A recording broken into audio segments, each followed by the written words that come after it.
Hello everyone and welcome to this webinar on EU-driven solutions enabling energy efficiency in buildings. With us today we have a great lineup of all female panelists, so this is an excellent result, along with the presence of the European Commission giving insights on the build-up programme. We'll be introducing them to you in a short while for the presentations and the interactive discussions. But what we'd like to kick off this morning is with a first poll with the audience, which my colleague Julie will launch. My name is Stephanie Parker, I'm from Trust IT, and Julie and myself are part of the Horizon Results Booster team for this project group. So welcome again, everyone, and thank you for your interest. So the first poll is about barriers to applying energy efficiency. So in your view, which are the two main barriers to applying energy efficiency measures in buildings? You can pick up to two top choices. So the poll is launching. We'll give you a minute or two to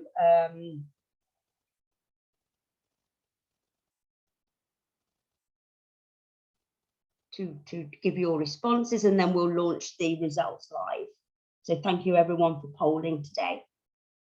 We have another set of polls coming up, so we want this to be as interactive as it can be under the circumstances. It seems to be a clear winner, but we'll just wait another minute or another 10 seconds or so. Oh, it's changed.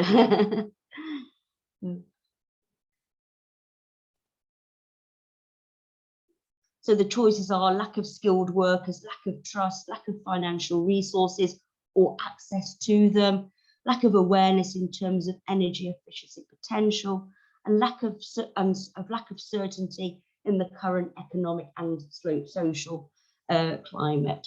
So I think we can go live now, Julie. I think we can show the results.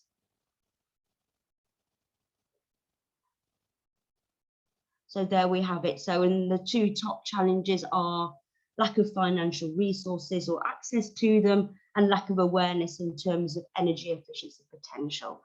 So thanks everyone for voting. These are important insights that you're giving us today. I think we can stop sharing now, Julie, and I'll just quickly show the agenda and then we'll introduce our first panelist.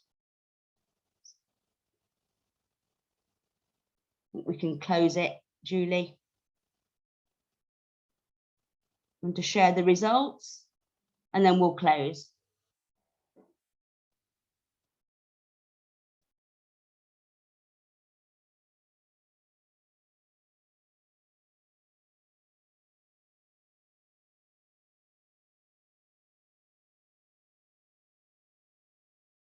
So sorry, yeah, so you see the results here. So the two top ones are the lack of financial resources or access to them, and the lack of awareness in terms of the potential of energy efficiency. So thanks everyone again for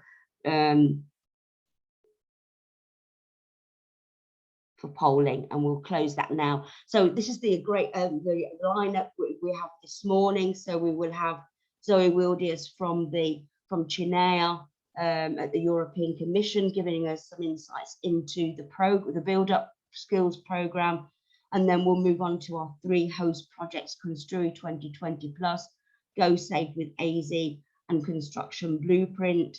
It is now my pleasure. I would like now to introduce our first panelist, who is Zoe Wildiers from the European Commission. CHINEA stands for Climate Infrastructure and Environment Executive Agency. So exactly. I will stop sharing my slides, Zoe. Thank you. Sorry, I couldn't see because of the screen. So here we have, so Zoe, I'm sharing your screen now. So you can start and just let me know when you want me to move on to the next slide. Okay, perfect. Thank you very much. Thank you so much. Thanks a lot for inviting me to this session. I'm very happy to be here. And indeed, I will give you some insights on build up skills and also on SINEA and what we do, as we are a relatively recent agency of the European Commission. And I thought this may be of interest to you, the participants. So yes, you can go to the next slide, Stephanie, and you can move on. So SINEA was created last year in April, and we are an executive agency of the European Commission. And as Stephanie nicely stated, it stands for Climate, Infrastructure and Environment Executive Agency.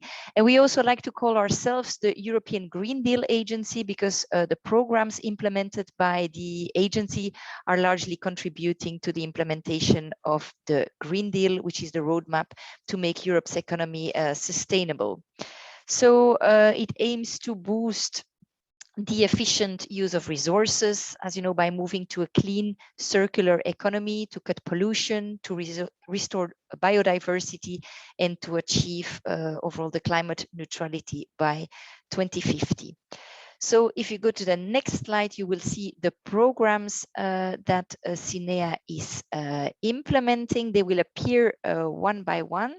So the first one is CEF, Connecting Europe facility, which is supporting the development of a vital modern infrastructure and a sustainable and interconnected trans-European network as regards transport and energy. The second large program implemented by SINEA is Horizon Europe, the follow-up of Horizon 2020, and which is a research and innovation program of the European Commission. And SINEA is looking at the clusters on climate, energy, and mobility. Another program which may be of interest to you is the Innovation Fund, which is funded by the revenues triggered by the EU ETS. So the emission trading system, and so they're really looking at projects reducing the greenhouse gas emissions. Then the LIFE program, which is a program which I'm working for, is the Environment and Climate Program of the European Commission, which is also fully managed by SINEA, and which also has a component on clean energy transition, for which I will say a few more words in a moment. Then we have the Just Transition mechanism, which is looking into the transition towards a climate neutral economy in a fair way. Then the Renewable Energy Financing Mechanism is looking at reaching the renewable targets by increasing the capacity of renewable energy. And last but not least, we have MFAF, or the European Maritime, Fisheries and Aquaculture Fund, looking at Europe's common fisheries policy. And on the next slide, you can see the budget that is allocated to each of the programs. And so you will see that overall, by the end of 2027, SINEA has a budget to manage of a bit more than 55 billion euros when we add up all these different programs. So you can move to the next slide, and then I will tell you a bit more about the LIFE program, and more particularly on the new strand, which is the CET program, or Clean Energy Transition program. So on the next slide, you will see where it actually initially was created. So it doesn't come fully out of the blue, not at all actually. So we have started in 2003 with the Intelligent Energy Europe program, which has funded approximately 1,000 projects, market uptake projects on energy efficiency and renewable energy, which then between 2014 and 2020 moved to Horizon 2020, where these market uptake activities on energy efficiency were continued. And since last year, there is the new sub-program Clean Energy Transition under the LIFE program, for which we have approximately €1 billion for the next 6 years now. But I mean, I'll explain you, we just had a call that closed last week. But so on the next slide, you can see the overview of the LIFE program. So you may be familiar with the LIFE program dealing with nature and biodiversity, circular economy and quality of life, or climate mitigation. And so since last year, we have clean energy transition as well. And so under this strand, every year, we will open call for proposals, which will be looking at market uptake activities on energy efficiency and renewable energies. And the aim of these activities are to remove market barriers, to mobilize investments, to improve skills. We will talk about that in a moment, especially with the Construye 2020 project. They're also looking at raising awareness, educating, empowering consumers, and so on. And so we had a first deadline, as I said, under this clean energy transition program, which was last week on the 12th of January. And I think some of you are interested in the skills component. And so I can tell you that we received 17 proposals last week under the skills component. And so in the coming months, all these proposals we received will be evaluated by external evaluators. And then in autumn, we should have the first live CT projects that should start and actually be implemented. So you can move on with the slides. Yes, please, you can move on. Yes, I think this explained as well what I said, what we're looking at with the live CT program. So I can also say we had 18 topics that were open this year. And in spring, we intend to open the 2020 call for which we expect to have a deadline later in the year. You can move to the next slide. So I will present you a bit more on Build Up Skills, which is an initiative that was created a while ago by the European Commission, and more precisely in 2011. So you can move to the next slide, under the Intelligent Energy Europe program, and which has evolved over time. And so it was created to address the energy efficiency and the renewables targets that were set for 2020. And so it focused on skills of workers, of blue-collar workers and white-collar workers. And so it addressed skills for deep renovation and nearly zero energy buildings. Over time, it also addressed the digital skills supporting the energy transition. And then lately, more recently, we've been looking at measures to also increase the demand for skilled workers with skilled professionals, which is crucial, of course, in order to create a market. So over the years, the following target groups have been addressed. So building companies, building professionals, public authorities as well, building owners and tenants as well, regarding the awareness. And close to 50 million euros have been spent on the initiative since 2011. And we funded overall 77 projects, out of which 10 are still ongoing, and soon more will start as we just close the call, as I just mentioned. You can move to the next slide.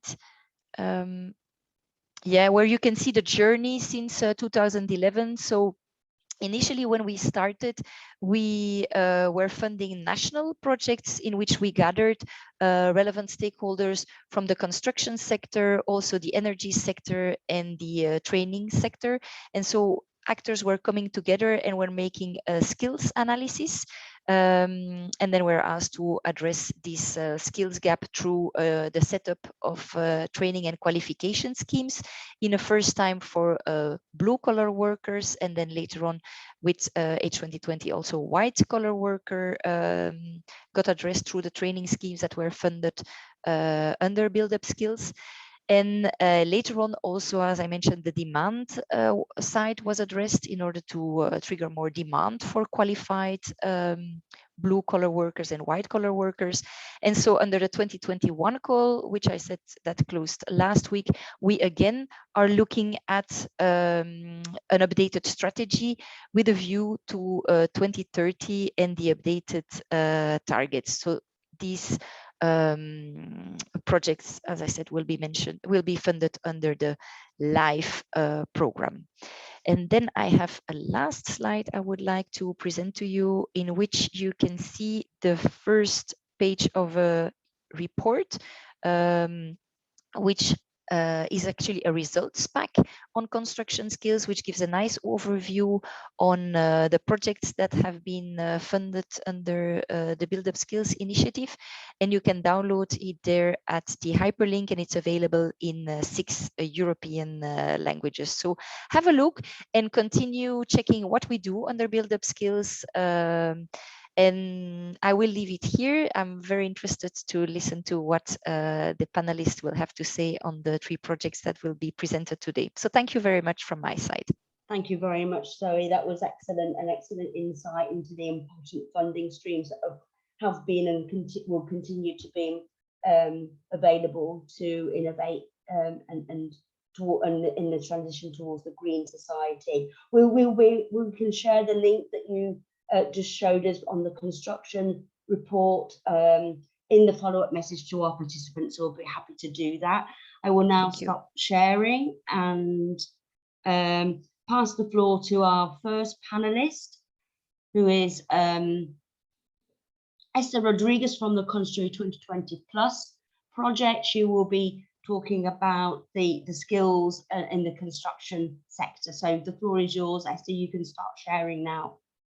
So thank you. And just while you're doing that, so while you're sharing your slides, Esther, yeah, I will just give you a heads up that to the audience that if they have any questions, you can post them in the Q&A panel that you should see at the bottom of your screens. So thank you very much, Esther, for your insights on EU-driven solutions enabling energy efficiency in buildings. The floor is yours. Thank you. Thank you, Stephanie. Good morning, everybody. Welcome.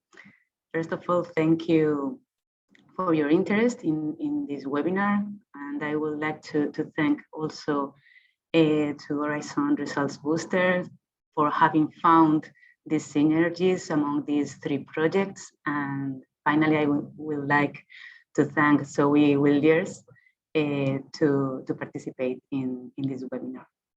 So as Stephanie said, I'm Esther Rodriguez. I work in Fundación Laboral de la Construcción, and I would like to share our experience in our project in developing solutions that support the transitions towards a more sustainable construction sector.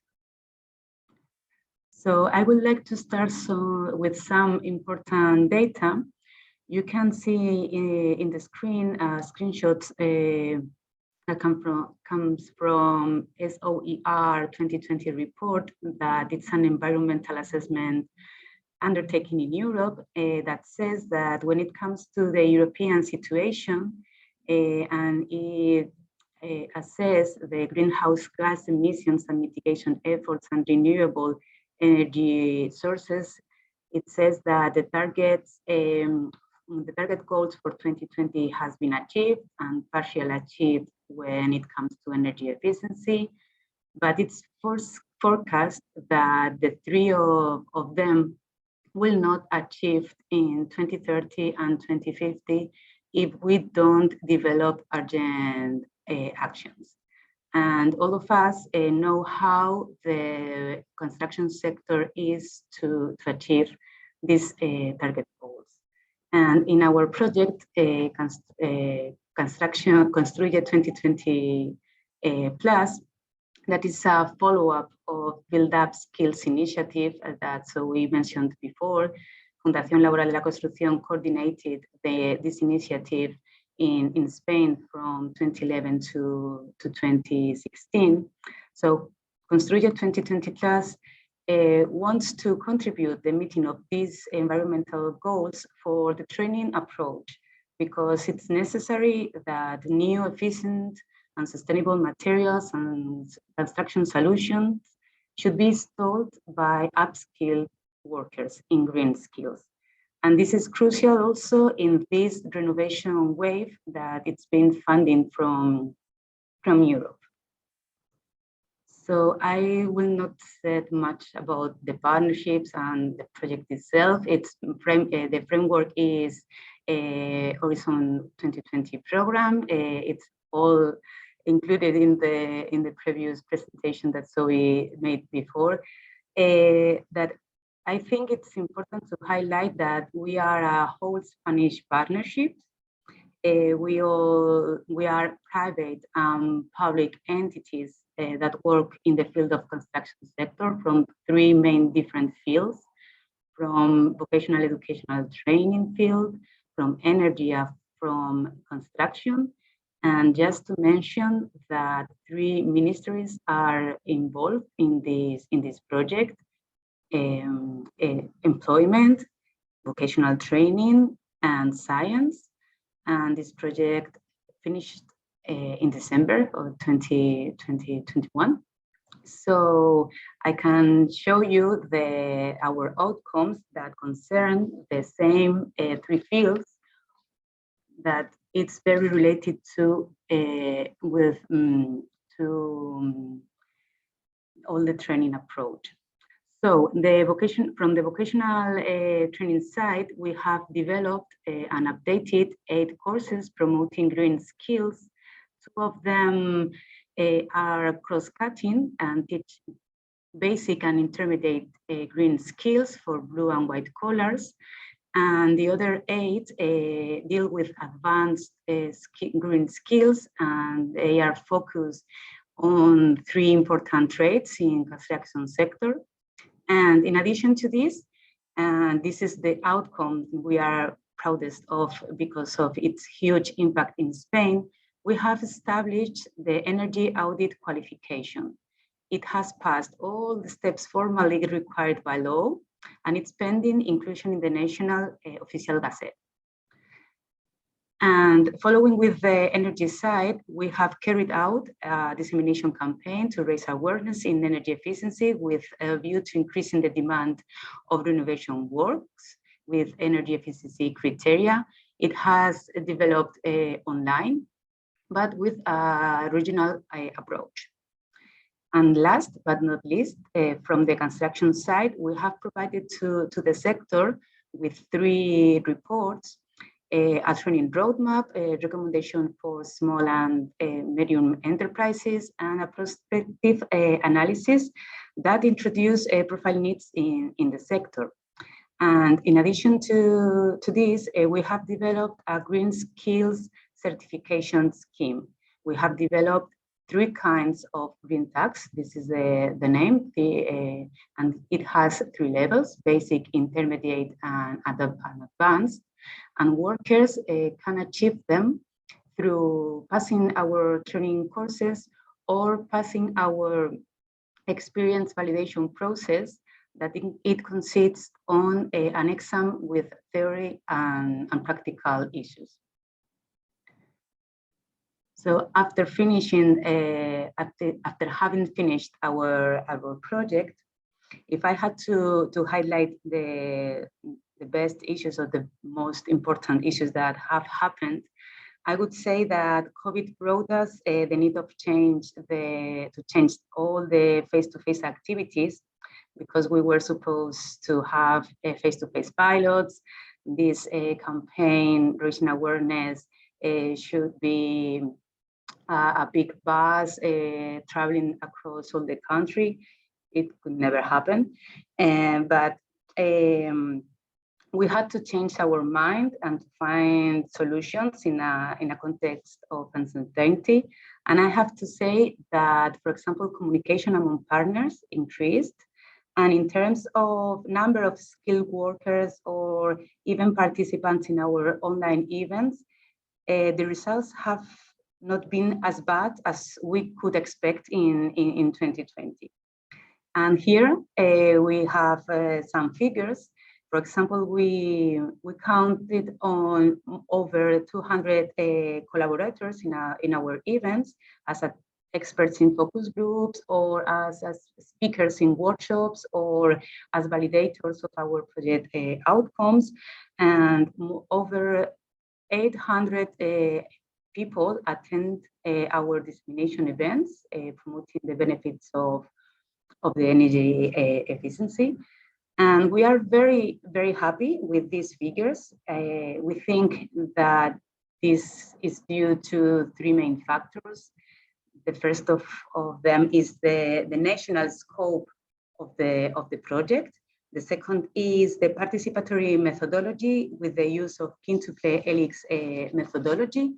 And the third one is the alignment of projects and partners. As I said, we have in the partnerships the entity in charge of the national qualification catalog in Spain, and another partner is the body that manage ongoing training for workers in Spain. So it has helped to transfer our project outcomes to the national system.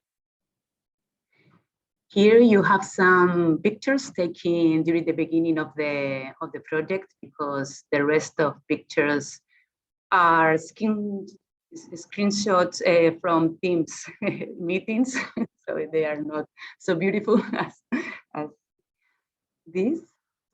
And to conclude, some lessons learned I want to share. Training has more value than ever with this renovation wave in Europe. So it's important to insist on the message that training, the upskilling, is very, very important. The use of participatory methodologies is also crucial because it helps to share common objectives and concerns among key actors that come from different fields of construction sector, and you can share private entities, public entities. And it also allow mutual understanding that is important in this situation, but also on-site works. And finally, we think that the network built during this project, it's a big opportunity to create something bigger. And in this regard, 4 out of 6 partners of this project have submitted a European project in the call that we showed before. It's a follow-up of build-up skills, and among other activities, the project forecasts to create a national platform that would work as permanent and consultative entity in qualification issues. So thank you for your attention. I hope this information has been useful to you. And here are some contact details for further information. Thank you. Thank you very much, Esther. That was really insightful, and congratulations on your results in very difficult circumstances. So thanks again. So our next speaker is, you can stop sharing now, and I invite our next panelist, Livia, to share her screen and introduce herself. So thanks again, Esther.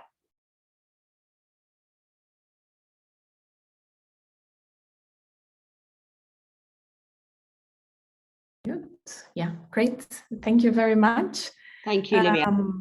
Yeah, it's a pleasure to be here. I'm very happy to be sharing the panel with those amazing ladies. And here I am to tell a little bit about Esi Europe project, Go Safe with ESI, and how to create trust in future energy savings. Trust did not rank very high in the poll in the beginning of our webinar here. So you might be asking yourselves, like, why do we need to create trust in the first place if there are other barriers? But we can say from our experience at BASE, so BASE is the coordinator of the project. We have 20 years of existence of BASE and experience in developing innovative business models and financing mechanisms for driving investments in sustainable energies. And trust was one of the barriers that was found many times. So after people know how much energy efficiency potential is there is still, like, to make this move to invest in energy efficiency, there is still a barrier. So there is still, like, this lack of trust. But am I just trying to be sold something that is more expensive, or will I really achieve those future energy savings? So to tackle this barrier is why we created the ESI model. Here I'll be using our brand created Go Safe with ESI.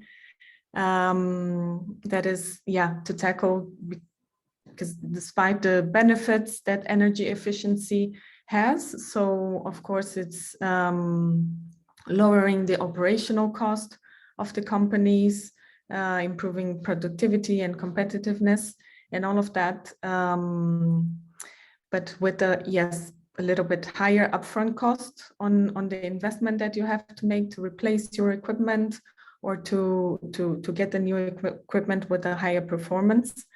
But this is paid off along the time.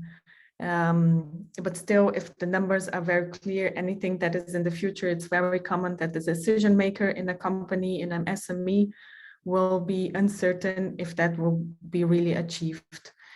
And many technology providers are faced with this barrier. So here we have the Go Safe with ESI model, that is this combination of different elements to create this trust in energy, future energy savings, and that technology providers can add to their offer. So it's composed by this standardized contract. So it's a contract that we prepared where the technology provider will guarantee the future energy savings to the client.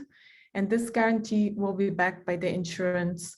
So the second element that is this energy savings insurance is a third party, external third party covering this financial guarantee that the provider is giving.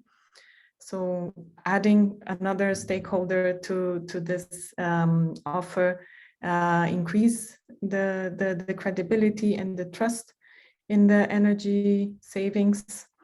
And we have this other element that is the technical validation. So many times decisions makers are also not aware or not technically capable of knowing all the details of energy efficiency.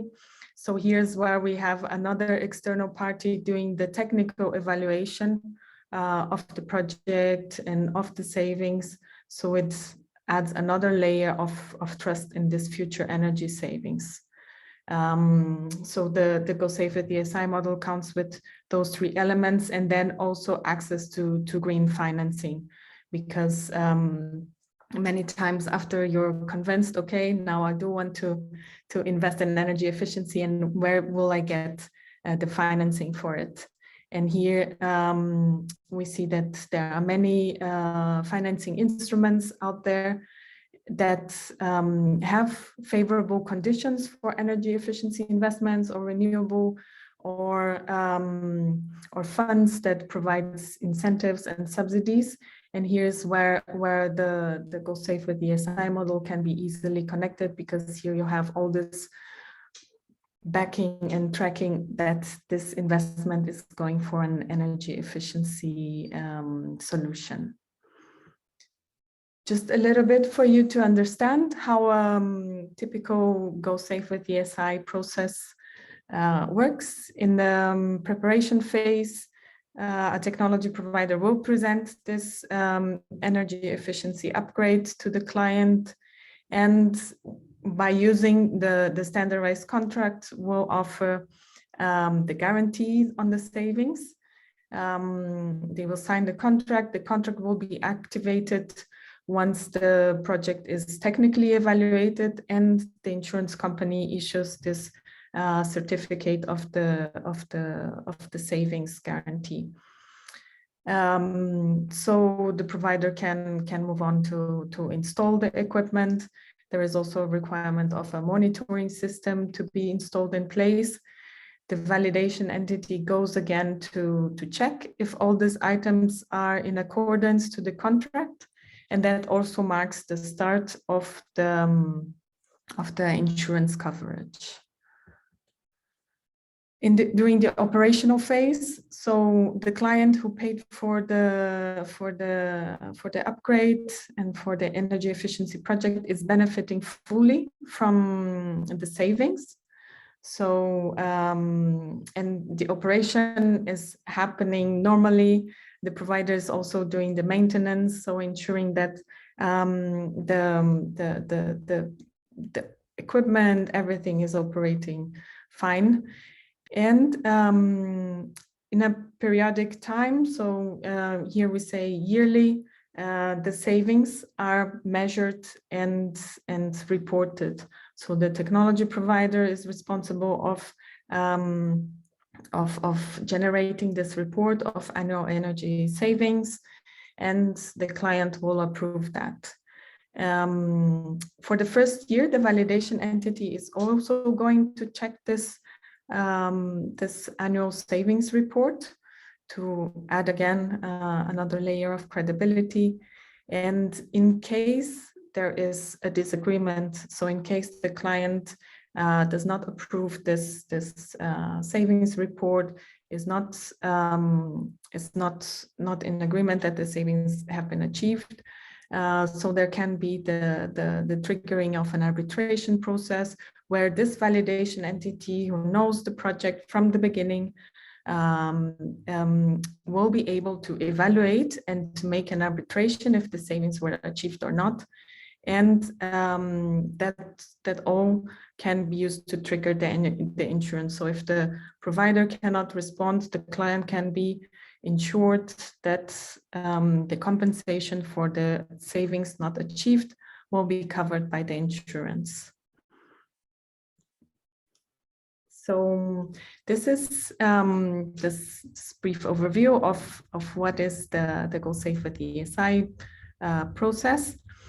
And in the Esi Europe project, so we started also in 2018, so pre-pandemic period. Life was a bit different by then. And we had a list of activities. So yeah, we started the project with the market assessment. So our goal was to implement the ESI model, which is this bundling of those elements that I explained to you in Italy, Portugal, and Spain. Here base, we are the project coordinators. We are located in Switzerland. We bring the experience of having created the ESI model in Latin America, and with the fundings of the Horizon 2020 program, we got to implement the ESI model here in Europe with partners in Italy, so FIDE, in Portugal, BCSD Portugal, and in Spain, Energy Lab. So we started the project with the market assessment to identify which were the prioritized sectors with most potential for energy savings and which were the technologies with highest potential. Then we went through, developed the ESI model elements, so creating the standardized contract in the 3 countries, going through round of consultations with key stakeholders, with the providers, with the insurance companies, with financial institutions, engaging those actors in the 3 countries as well, and doing the capacity building, communication, and promotion. So yeah, we also started with those activities in-person events, and we also had to change strategy to go a bit more or digital and with the objective of building a pipeline of projects. And finally, like it's also one of the activities to do the dissemination across Europe and hopefully bring also this model to this solution to other countries in Europe. So as key project results, so we did also have a number of individuals going through our capacity building sessions or events and hearing about our solution, our proposition. So from all of the sectors, some small and medium-sized enterprises. So from the sectors we had identified as interesting, but then also not only technology providers, financial institutions, and we also had a number of webinars and participation of events in a broader audience, European audience, that also learned about our project.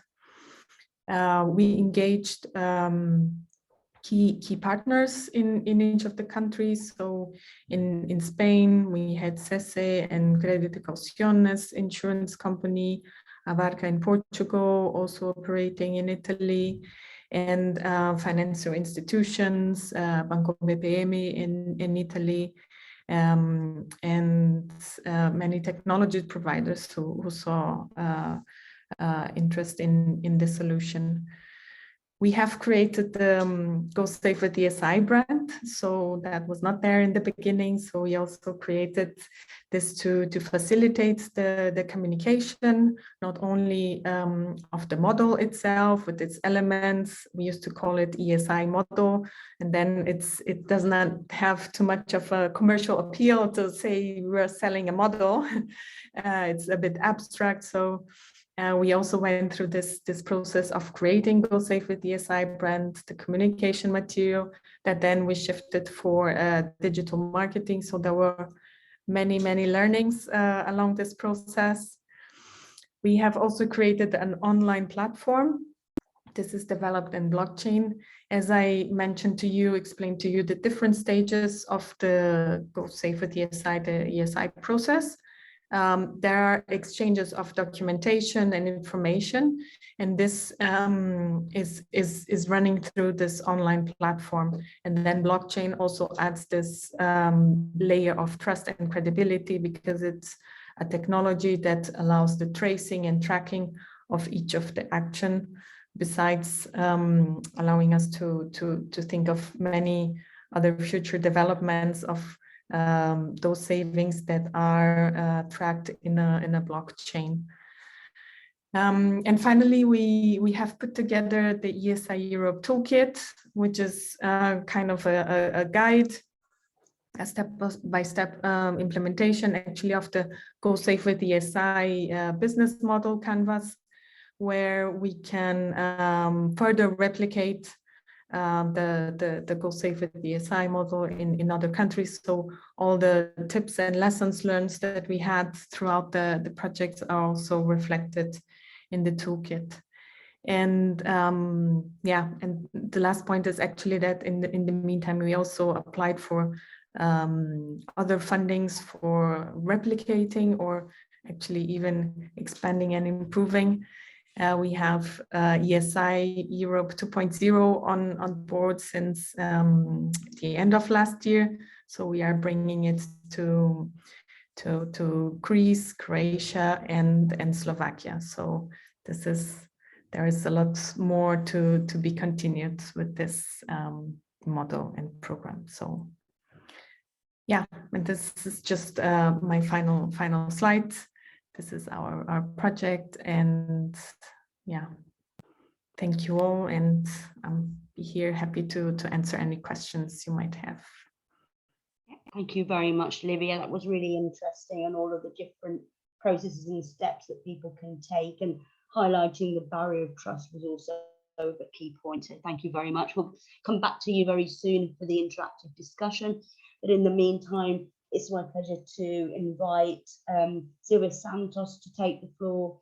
Silvia is the coordinator of the Construction Blueprint project. So please feel free to start sharing your screen, Silvia, and to take the floor. Thank you very much. Yes, thank you. I'm just trying to put it in full presentation mode, and then I think we're good to go, Silvia. Thanks.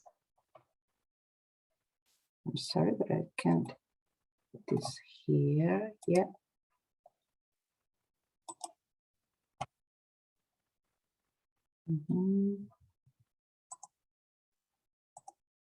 Can you see it now? Can you see it now? Yeah, thank you. Yes, absolutely. Yes. Thank you. Thank you very much, Stephanie. Thank you for also for inviting me to this seminar and to share this space with these two important projects. I just wanted to say at the beginning that this blueprint project belongs to a completely different program. Okay, this is not a Horizon 2020 as these ones that we have been seeing in this presentation.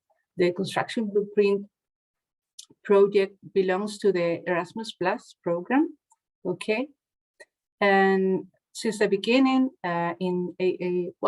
this was launched in 2016 as a part of the skills agenda for Europe. And since then, 21 projects have been selected in different, what they have called waves. Okay, in the second wave in 2019, there was a time for construction, and this is the project that we have launched. And this is what I'm going to show you a little bit. Okay, this project deals specifically with cooperation and exchange of good practices for improving the sector in terms of skills. The project is quite long. It is 4 years long. Right now we have started the 4th year, so this would be the last one. And it is composed of 42 partners from Europe. Okay, these partners belong to national sectoral representatives, construction bed providers, and also there are 3 European sector organizations, umbrella organizations, we call them. But also, apart from these 24 partners, the project is very much supported by a wide bunch of external stakeholders by means of what we call national advisory groups that are composed in all the countries with around 10 members, external members from the project, and also some external key stakeholders that support and participate in different activities of the project. Well, this was the main context at the beginning when we launched or we submitted the proposal. There was this problem in which there was a shortage of officially qualified professionals in the sector. There was a need of new specific skills that were not covered at the moment by the vocational education and training systems. So there were two main initiatives or publications by the European Commission. That was this one in 2012 called Strategy for the Sustainable Competitiveness of the Construction Sector and its Enterprises. And the next one was the new Skills Agenda for Europe that was launched in 2016. That it has been a second edition in 2020. But in this moment, this was a situation. There was a need for qualification. There was a need for training and a need for updating a lot of occupational profiles. So this was the challenge that we took, and what we want to tackle since or from the execution of this construction blueprint project. Well, the main areas of intervention in this project are these ones: energy efficiency, circular economy, and digitalization. All of them are equally important. Okay, there's no energy or circular economy or digitalization is more important than the others, and they are all really interconnected. Okay, this seminar deals more specifically with energy efficiency, and we already know that this environment, this aspect, is a main driver for the skills in the sector. Okay, so it was calculated that from 3 or 4 million persons, professionals would be needed to be upskilled and trained in this area only. So this is one of the challenges that we have in the project.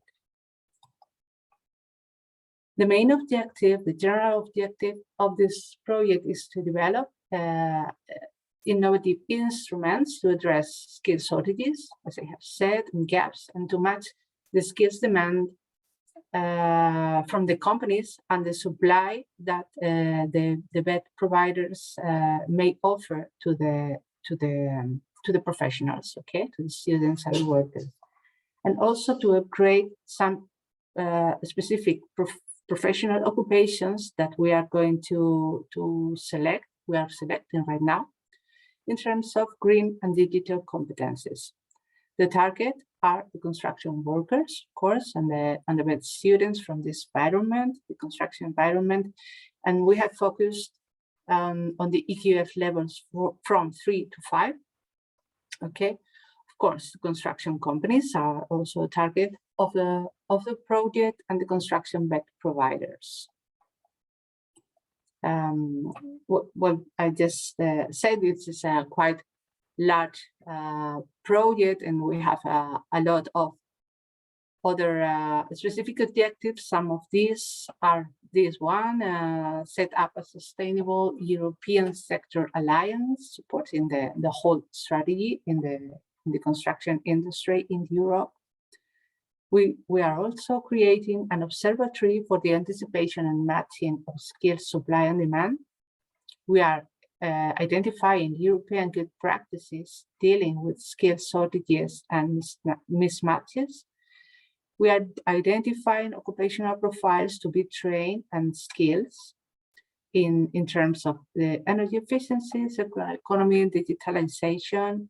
We are designing specific curricula for all the countries in Europe, and also we are designing different online courses that will be free of use for any person who has an interest in these 3 topics of the project.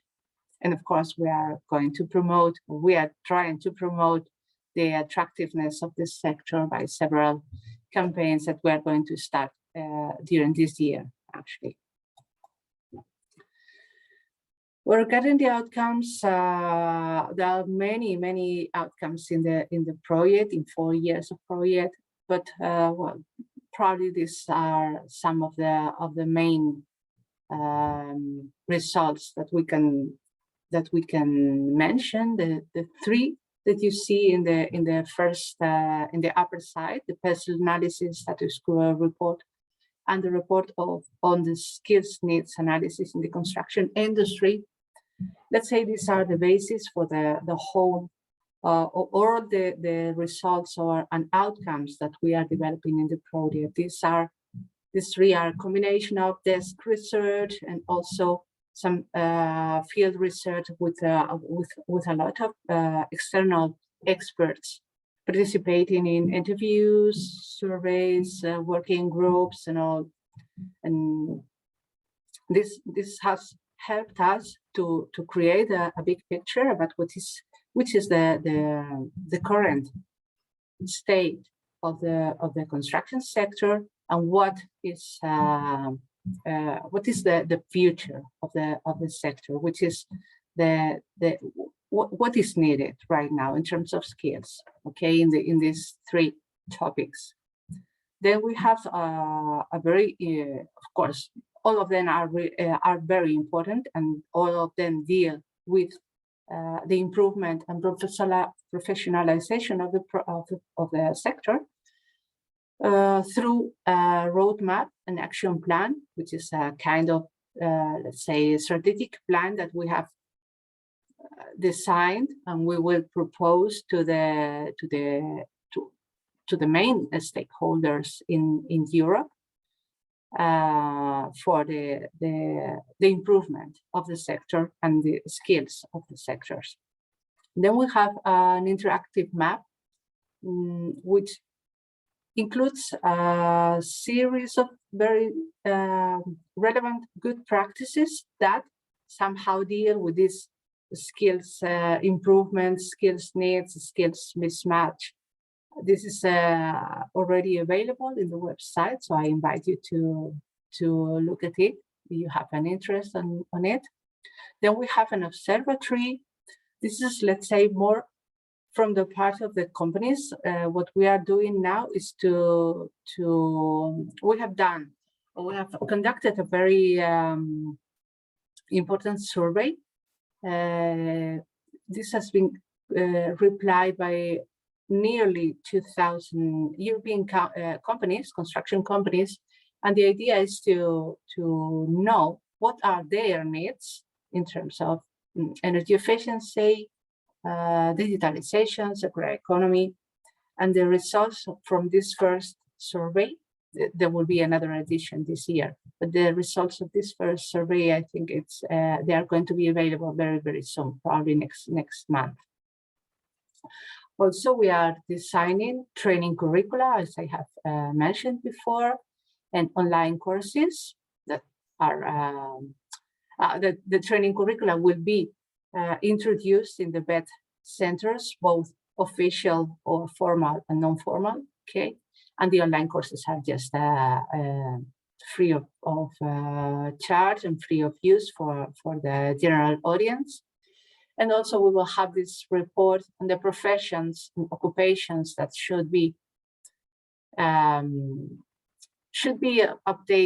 in terms of energy efficiency, digitalization, and circular economy. So this is only a selection of the main outcomes of the project.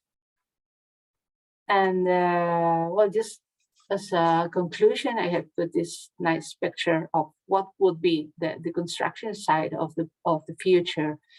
We all know that the construction has to be sustainable, green. It would be composed of digital equipment, digital management. Industrialization is going to be, it's already been a relevant activity in the sector. And who knows what more is to come. So we have to be prepared. We need to acquire or to be upskilling in skills, or to acquire new skills to be prepared to get to this challenge. So this is what we intend to do with this construction blueprint project. So this is all for my part.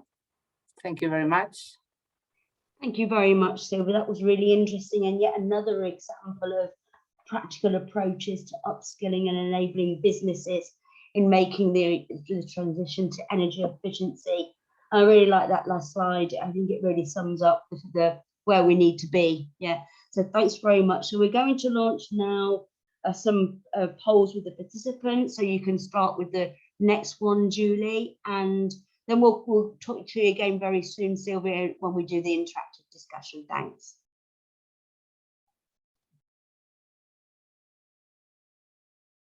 So this next one is on education on energy efficiency. So do you think that energy efficiency or sustainable construction is being taught in a proper way? And the options are yes, at all education levels, no, not at any education level, more in universities than vocational training, or more in vocational training than universities. And the last option is if you're not sure what to answer, and you don't know. That's the last option. So thanks everyone for voting. We'll keep this poll going for just a little bit longer.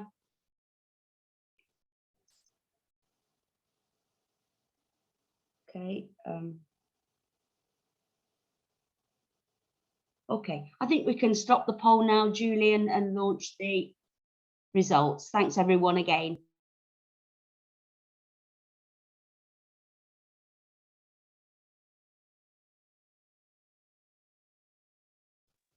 Okay, so obviously there's more work to be done here to improve the situation, because the top choice is no, not in any level, education level. So thanks again, Julie. I think we can go on with the next poll.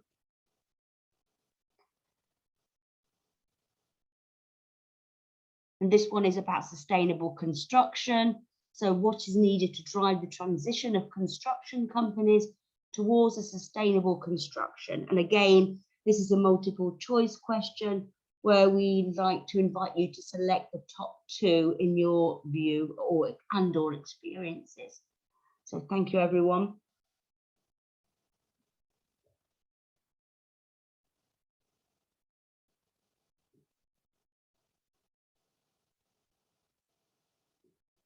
we might have a clear winner on this time, but let's see. We're just going to close it in another few seconds. Okay, I think we can launch the results, Julie. We do have a clear winner. Okay. So the top choice is facilitating bureaucracy and accessing and dealing with the funding. So thank you again. The second one, well, the second one is the public funding. So those are the two top choices. Thanks again, everyone. I think there's just one more poll to go, and then we'll move on to the interactive discussion. So this one is about next generation funds, and we heard at the beginning from Zoe Wildiers a little bit of all about the new program. So do you think the construction sector is ready to develop next generation funds across different European countries? And this one is a single choice.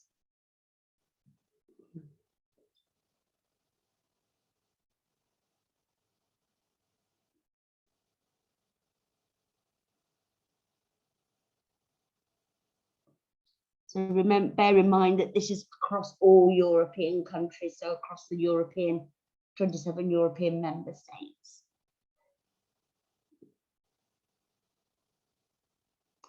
Okay, I think we have a clear winner here as well. I think we can end this, Julie, and I think we can move on. We'll keep another couple of polls for the wrap up at the end, and I think we can move on to the interactive discussion. I think we can close. So I will share my screen now. And so I'd like to welcome back all three projects for the Q&A. So Livia, Esther and Sylvia. So thank you again, ladies. You've done a great job. So I'd like to start with you, Livia. And the audience can see the questions also on the screen.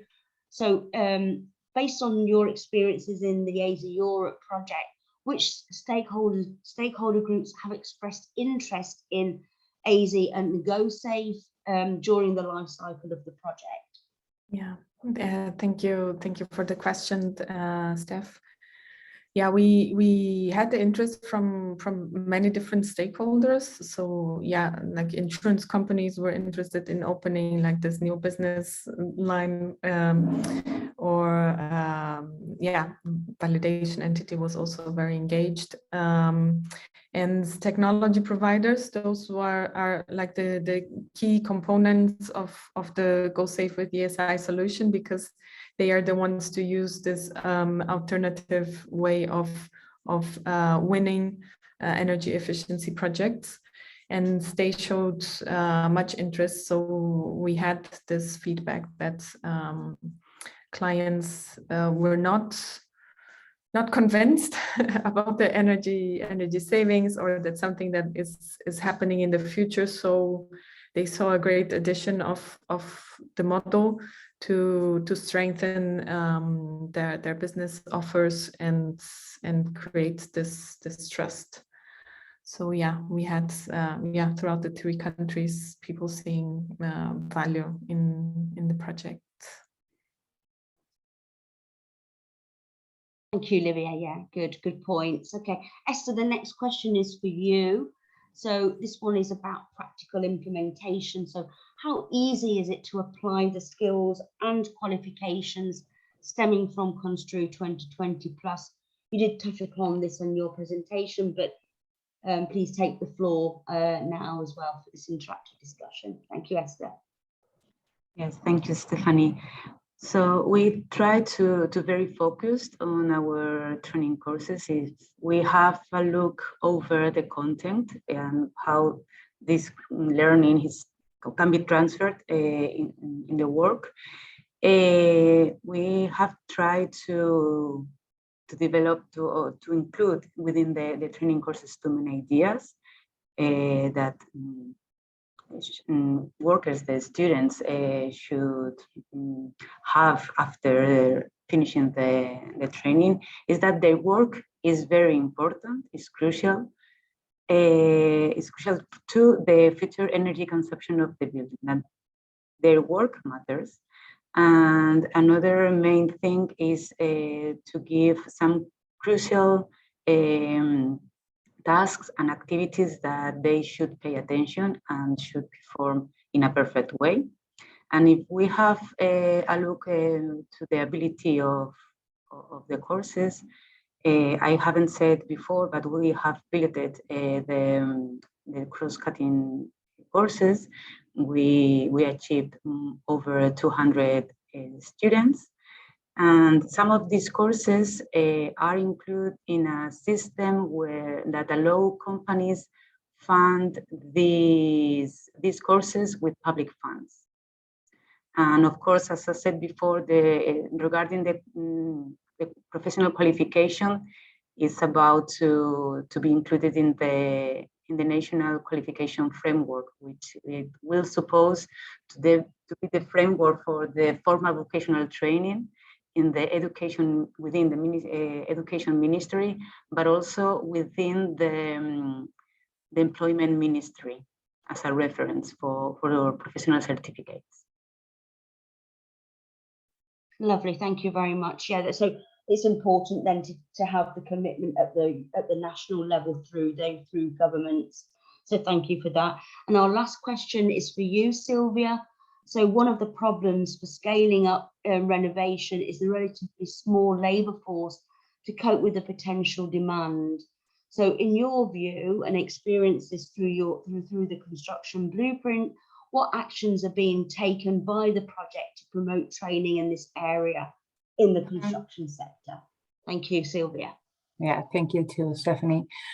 Yes, well, actually the whole project and all the actions that we are developing here deal with this promotion of training in this in the sector. Okay, I have mentioned before that we are designing training curricula, we are designing online courses, etc. But I would just mention that also in the project we are designing, or we have designed a complete plan, a complete strategy, which is made to identify, to anticipate which are the skills needs and to match them with concrete trainings that we are going to develop in the future. This roadmap and action plan comprises several strategic lines from different, let's say, different aspects, which is politics, education, economics, social and environmental, and expresses different strategic measures, recommendations, activities, or results that should be applied to adapt the demand for skills in the current training offer, and yeah, the skills that the professionals should have to tackle with the challenges of the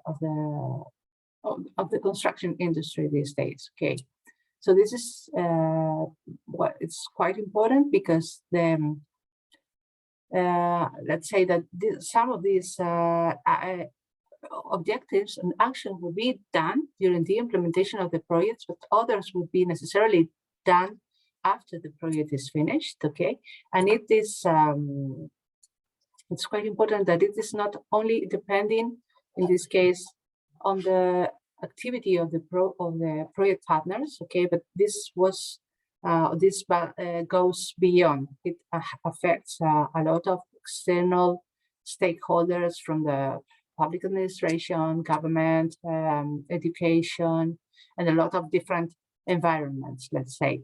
So this goes beyond the project itself. It affects the whole construction ecosystem. So I think it's one of the most, even if probably the most important document from the project that these days are in the process of being revised, because well, you know, with this time of pandemic and all the changes that we have suffered and experienced during these last 2 years, well, some changes have happened also affecting the construction sector, and we are revising the document again to update it and to put it in the right path to get this improvement in the sector. Yeah, that's very important. Yeah, thank you for sort of highlighting that. Okay, so we'll now move into our wrap-up session. And I'd like to ask each of you to give us a takeaway from today's webinar. What message would you like to relay to the audience? And thanks again to the participants. Then we'll do another couple of polls. And if we have a few minutes spare, because we're not doing too badly in terms of time, we will take a look at the Q&A questions to see if there's anything relevant in there.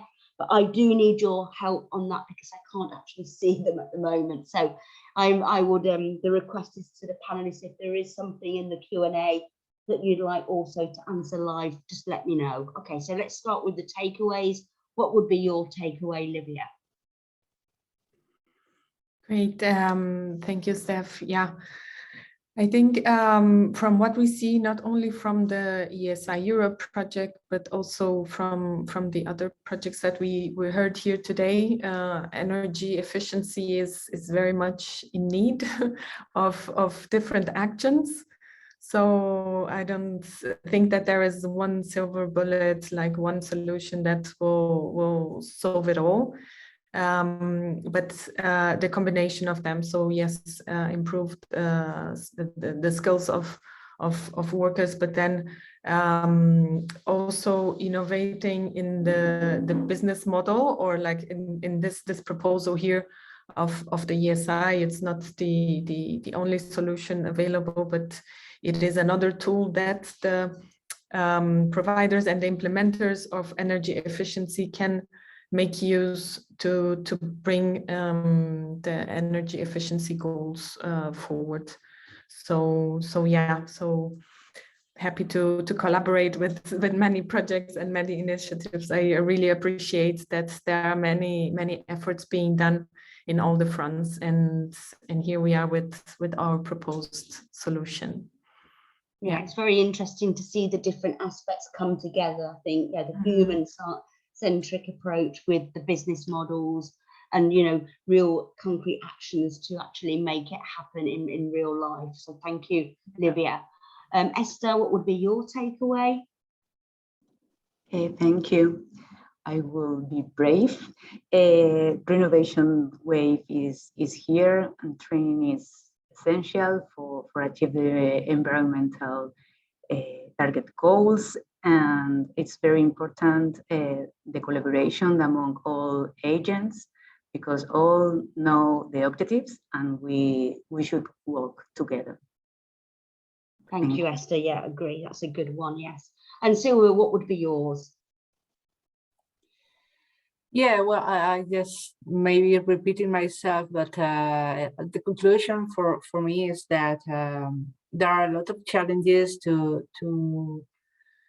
be in the correct line with the future of the construction sector, and I think that and this is the main thinking of all the partners of the construction blueprint, is that a lot of skills should be acquired, or a lot of professionals should be upskilled with new or all the skills that will be renewed, and this is only possible through training. That's what I think that would be the conclusion. Yeah, so that's another shout out for the training. Okay, great. And I think adapting, as you pointed out before, is also important, especially as we move, well, we live in the what we're calling the new norm, so all the new normal. So yeah, thank you ladies again. Thank you very much also to Zoe for being here and sharing the policy perspectives as well. Really insightful. So I think, Julie, we can launch, go with the final round of polls, and then if we're not able now to answer your Q&A questions, we will get back to you in the follow-up message with all the links from today's webinar. So this one's a bit more challenging. It's about direct subsidy. So can the EU, so the European Union as a whole, drive energy without direct subsidy? So how optimistic are we feeling in the audience? So thanks again for all the polling that you've done this morning. It's very much appreciated.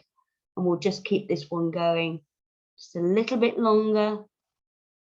I guess this would also could trigger another set of discussions, I guess, that we'll have to leave to the future, unfortunately. Okay, I think we can close this one now, Julie, and then I'll move the slide and I'll pass the floor to you for a final wrap up. Okay.